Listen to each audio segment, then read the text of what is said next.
नमस्कार दोस्तों, मेरा नाम अजय है। ये मेरा नया यूट्यूब चैनल है और ये मेरी पहली वीडियो है। आज 15 अगस्त का दिन है, आज़ादी का दिन है। आप सभी को मैं शुभकामनाएं देता हूँ। और आज हम जानने की कोशिश करेंगे कि क्या हम सच में आज़ाद हो चुके हैं।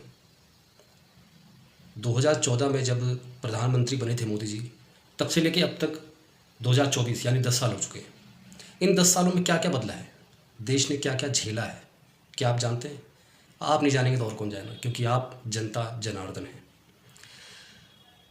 मोदी जी ने तब से लेके अब तक न जाने कितनी चीज़ों को आगे बढ़ाने की कोशिश की है कि जैसे मान लीजिए make in India, digital India, स्वच्छ भारत, बेटी बचाओ, ये वो। बट क्या इन सब चीज़ों से युवाओं को रोज़गार मिला है? नहीं। ऊपर से मोदी जी ने अपने कैबिनेट में ऐसे ऐसे लोगों को मंत्री पद दिया रखा है जैसे कि मुझे सोचकर भी हंसी आती है। ही मार दिली लिंकिया के पापा मनोज तिवारी जी को मंत्री बना रखा है बीजेपी का। जो घर घर सास बहू के एक्टिंग करके सुर्खियां बटोरती है स्मृति ईरानी, उसको मंत्री बना रखा है। जिसे दीन दुनिया का मतलब नहीं पता, जिसे मोह माया से मतलब नहीं है, उसे आपने यूपी का मुख्यमंत्री बना रखा है। क्या मतलब है इन सब चीज़ों का, बताइए आप। बड़ी मुश्किल से हमें एक ढंग का नेता मिला था, अरविंद केजरीवाल। बट वो कहते हैं ना कि जो काम करने आया है वो काम नहीं कर पाएगा, क्योंकि यहाँ पर तानाशाही चलती है। अब कुछ अंधभक्त, हाँ ये वर्ड भी बड़ा अच्छा है, अंधभक्त, इसके बारे में भी हम अलग से वीडियो बनाएंगे। तो वो कहते हैं कि केजरीवाल ऐसा है, केजरीवाल वैसा है। सीबीआई ने इतनी बार छापा मारा उसके ऑफिस में, पर उसको कुछ नहीं मिला। अभी भी कोई तथ्य नहीं, कोई सबूत नहीं है, लेकिन उसके बावजूद भी उसे जेल में डाल रखा है। उसके साथ जो रहेंगे वो भी जेल जाएंगे, उन्हें ईडी और सीबीआई का संबंध मिलेगा, और जो उसके खिलाफ बोलेंगे वो बचे रहेंगे। तो जाहिर सी बात है कि इस देश में क्या चल रहा है वो आपको दिख ही रहा है।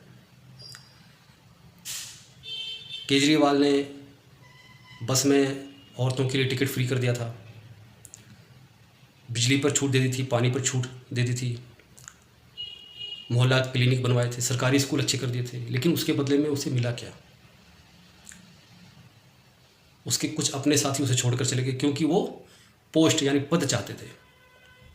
तो केजरीवाल ने अपने आप निकाल दिया। और अभी लेटेस्ट में जो हमारी मालीवाल जी हैं वो भी क्या कर रही हैं वो आपको पता ही होगा शायद। तो ये सब कुछ बीजेपी का एक एजेंडा होता है। वो सिर्फ चाहती है कि वही रहे, ना कांग्रेस, ना आम आदमी, ना सपा, ना बसपा, कोई दूसरा। मोदी जी के कैबिनेट में ऐसे ऐसे मंत्री हैं, मोदी जी खुद 20 बच्चे वालों नहीं है, तो ऐसे में उन्हें घर की समस्याओं का क्या पता चलेगा? जाहिर सी बात है। यूपी का मुख्यमंत्री है जिसने अभी लेटेस्ट में एक ऑर्डर निकाला था कि हर एक को अपने ठेले पे अपना नेम प्लेट लगाना पड़ेगा। वाहियात चीज़ें, वाहियात। अब आप पढ़े लिखे लोगों को मंत्री नहीं बनाओगे तो क्या होगा? उसमें सुप्रीम कोर्ट को इंटरफेयर करना पड़ता है। अब बीजेपी की तो सुप्रीम कोर्ट के आगे चलेगी नहीं, वरना वो तो उसको भी जेल में डाल दे। कि क्या वाहियात कदम है आपका ये? आप खुद सोचो, आप खुद पढ़े लिखे हो।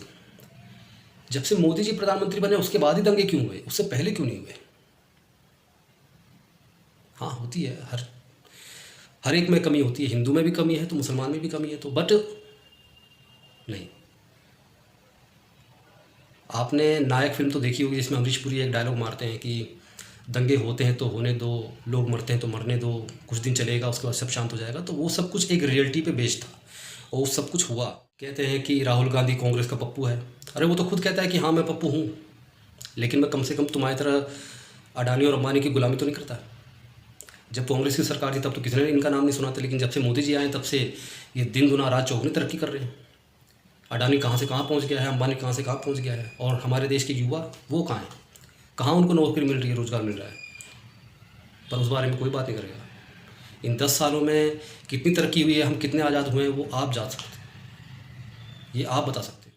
पिछले साल हिंडनबर्ग की रिपोर्ट में बताया गया था कि अडानी जी के शेयर की वजह से कितना कुछ हो रहा है, एक्चुअली हिंडनबर्ग रिपोर्ट ये बताती है कि इन्वेस्टर्स और शेयर मार्केट में क्या कुछ हो रहा है गलत तरीके से, इलीगल तरीके से, वो हम तक वो जानकारी पहुंचाती है। और इस साल भी वही हुआ है। हिंडनबर्ग ने बताया कि सेबी के चीफ के बारे में उन्होंने कुछ रिपोर्ट दी थी और ये भी बताया था कि हिंदुस्तान में कुछ बड़ा होने वाला है। अब क्या बड़ा होने वाला है तो वही जाने। बट हमेशा उनकी इशारे हमेशा बीजेपी की तरफ ही क्यों रहते हैं? जाहिर सी बात है भाई, इलीगल तरीके से काम होगा तो वो तो बताएंगे ही बताएंगे। कांग्रेस की तरफ क्यों नहीं होते? आम आदमी की तरफ क्यों नहीं होते? एटलीस्ट राहुल गांधी कम से कम पैदल यात्रा करके घर घर जाके सबसे मिलते तो हैं। मोदी जी की तरह नहीं, जो हेलीकॉप्टर से, हवाई जहाज़ से ही दौरा कर रहे हैं, यहाँ बाढ़ आ रही है, यहाँ पे भूकंप आ रहा है, यहाँ पे ये हो रहा है। ऐसे काम नहीं चलता मोदी जी। लोगों के दिलों में उतरना पड़ता है, जो आपकी बस की नहीं है। मोदी जी, आपसे बस इतनी रिक्वेस्ट है कि इस देश को लूटना बंद करें। अंबानी के बेटे डमरू की शादी पिछले 6 महीने से चल रही है। करोड़ों नहीं अरबों रुपया खर्चा हो रहा है। बाहर से विदेशी मेहमानों को बुलाया जा रहा है, जॉन सीना, जस्टिन बीबर, और ये सब पैसा कहाँ से आ रहा है? ये सब पैसा देश के युवाओं का ही। अरे आपने तो भगवान तक को भी नहीं छोड़ा। आपने सिर्फ वोट हासिल करने के लिए अयोध्या में जो राम मंदिर का निर्माण करवाया था, आखिर में सच्चाई की जीत कैसे हुई? अयोध्या वासियों ने ही आपको नकार दिया और आपको बदले में क्या मिला? जिनको जानकारी नहीं है उनकी जानकारी के लिए मैं आपको बता दूं कि जियो का रिचार्ज बढ़कर 239 का जो रिचार्ज था वो 299 में हो रहा है। तो जाहिर सी बात है, 140 करोड़ की जनता है हमारी।